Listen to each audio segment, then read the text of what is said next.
ಬೆಟ್ಟ ಹಲಸೂರು ಕ್ರಾಸ್ ಮತ್ತು ಚಿಕ್ಕಜಾಲ ಗ್ರಾಮಗಳಲ್ಲಿ ಮೆಟ್ರೋ ನಿಲ್ದಾಣ ಸ್ಥಾಪಿಸಬೇಕು ಅನ್ನೋದು ಸುತ್ತಮುತ್ತಲಿನ ಗ್ರಾಮಸ್ಥರ ಹೋರಾಟ. ಒತ್ತಾಯಿಸಿ ಈಗ ಹೋರಾಟಕ್ಕೆ ಸಜ್ಜಾಗಿದ್ದಾರೆ.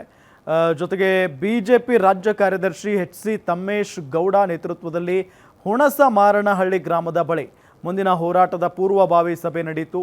ಈ ವೇಳೆ ಎಚ್.ಸಿ. ತಮ್ಮೇಗೌಡ ಮಾತನಾಡಿ, ಬೆಂಗಳೂರು ಅಂತಾರಾಷ್ಟ್ರೀಯ ವಿಮಾನ ನಿಲ್ದಾಣಕ್ಕೆ ತೆರಳುವ ಪ್ರತಿಷ್ಠಿತ ರಸ್ತೆ ಇದಾಗಿದ್ದು, ಈ ವ್ಯಾಪ್ತಿಯಲ್ಲಿ ಸುಮಾರು 40 ಗ್ರಾಮಗಳಿದ್ದು ಸುಮಾರು 1.5 ಲಕ್ಷಕ್ಕಿಂತ ಅಧಿಕ ಜನ ವಾಸ ಮಾಡ್ತಾ ಇದ್ದಾರೆ.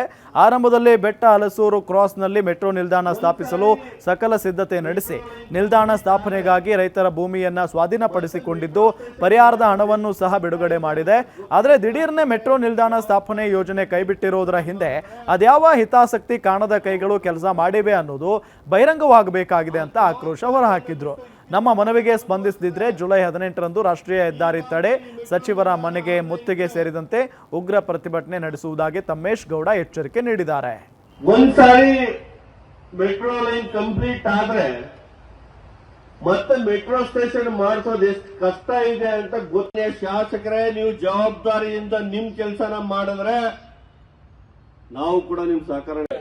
ಭಾರತ್ ಮಾತಾ ಕಿ ಒಂದೇ ಒಂದೇ. ಮೆಟ್ರೋ ನಿಲ್ದಾಣ ಬೇಕೇ ಬೇಕು. ಮೆಟ್ರೋ ನಿಲ್ದಾಣ ಮೆಟ್ರೋ ನಿಲ್ದಾಣ ಮೆಟ್ರೋ ನಿಲ್ದಾಣ ಮೆಟ್ರೋ